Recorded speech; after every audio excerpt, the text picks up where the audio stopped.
Grand angle sur Gabon Télévision, bienvenue à tous. Nous sommes à la station piscicole de la Péri dans la capitale gabonaise où nous allons parler de l'aquaculture.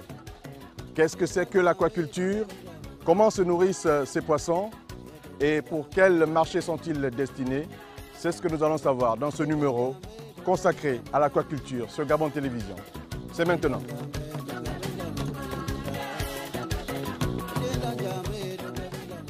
Considérés comme de gros consommateurs de produits halieutiques, les Gabonais en ont recours jusqu'à 35 kg par an. Le pays pêche 40 000 tonnes alors que la demande est évaluée en moyenne entre 50 000 et 55 000 tonnes par an. Visiblement, le Gabon reste dépendant de l'extérieur en produits de pêche pour une quantité estimée entre 7 000 et 10 000 tonnes. L'activité aquacole peut donc constituer une solution idoine pour combler le gap. Jean-Yvon, pourquoi faire de l'aquaculture au Gabon? Pour premièrement nourrir la population gabonaise avec un aliment sain. Deuxièmement, créer des emplois. L'aquaculture permet de créer des emplois. Qui dit création d'emplois, dit fixation des populations et donc on diminue l'exode rural. Est-ce que les ressources en poissons seraient en nette diminution dans notre pays au point de faire de l'aquaculture? Les ressources, de façon globale, sont en nette diminution à cause de la surpêche.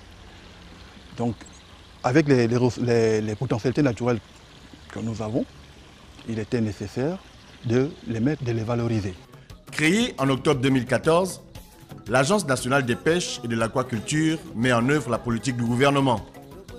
L'idée, à terme, est de parvenir à fournir les marchés locaux et extérieurs en produits frais et transformés made in Gabon.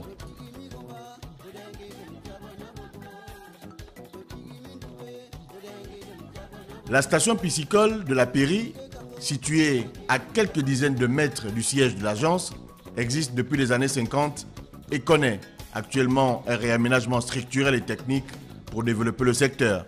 Ici, nous sommes à plus de 5 hectares de superficie et la production est d'environ 3 tonnes l'année. Oui, parce que c'est une structure qui redémarre. Elle existe depuis longtemps, mais comme expliqué mes prédécesseurs, c'est un enfant qui fait ses pas. C'est vrai que 54, c'est quand même grand déjà, mais l'activité elle-même, elle a connu de grandes difficultés. Et maintenant, nous sommes en train de les surmonter pour essayer d'accentuer une production qui puisse satisfaire la population locale. Nous avons 19 étangs opérationnels, plus l'étang monument, que j'appelle l'étang de barrage, oui. Ça fait 20 étangs. Aujourd'hui, quelles sont les espèces qu'on élève ici? Nous avons principalement 2 espèces. Nous avons le tilapia nilotica et nous avons le silure, le Clarias garipinus. 2 espèces que nous cultivons ici. Le tilapia dont vous parlez, c'est bien la carpe du Gabon?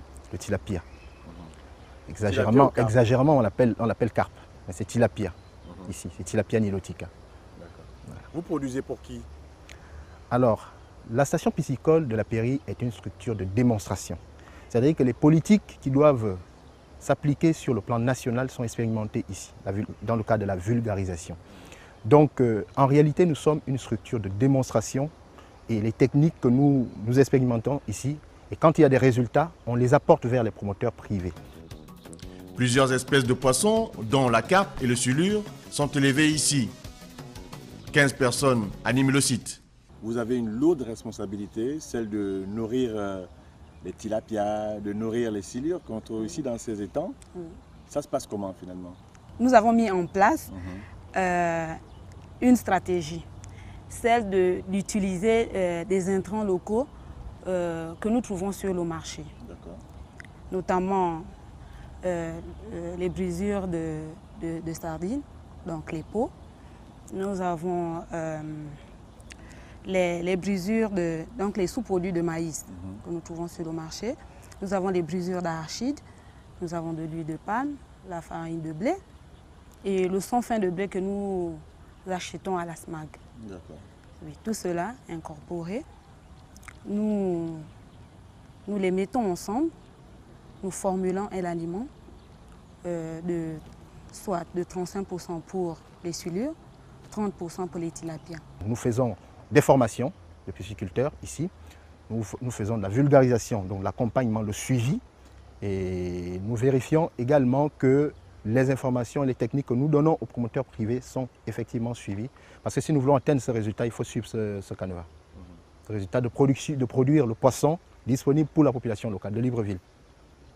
C'est l'objectif ou c'est ce qui se fait en ce moment? C'est l'objectif que nous avons. Et nous sommes en train d'aller, nous avançons vers cet objectif à pas de géant. Parce qu'il fut une année où on n'avait pas de production du tout. Et là, nous sommes en train de redémarrer. Avec les promoteurs privés qu'on suit, il y a du poisson de tilapia et de silure disponible sur le marché. Il est vrai que la quantité n'est pas encore celle qu'on attend. On ne va jamais égaler le poisson qui est importé d'Amérique ou du Brésil, mais nous sommes en train de faire des efforts avec la technicité que nous avons, avec les moyens que nous avons, d'essayer d'atteindre un seuil qui va satisfaire les populations. Avec une production de 3 tonnes par an, oui. Aujourd'hui, est-ce que les populations gabonaises se nourrissent déjà de ce poisson? Si nous ajoutons à notre production la production des promoteurs privés, je pense que nous sommes en train d'aller, comme je vous dis, nous sommes en train d'aller vers. Outre la station piscicole de la Piri à Libreville, l'activité existe également à Bitam, les Bamba et Mobuti, grâce à la coopération avec des pays comme le Japon et des organismes tels la FAO et la BAD. On a donc des bailleurs vers qui donc, nous nous orientons pour nous aider à résoudre des problèmes spécifiques. Notons également que cette production n'est pas destinée à la vente publique, sauf lors des journées portes ouvertes.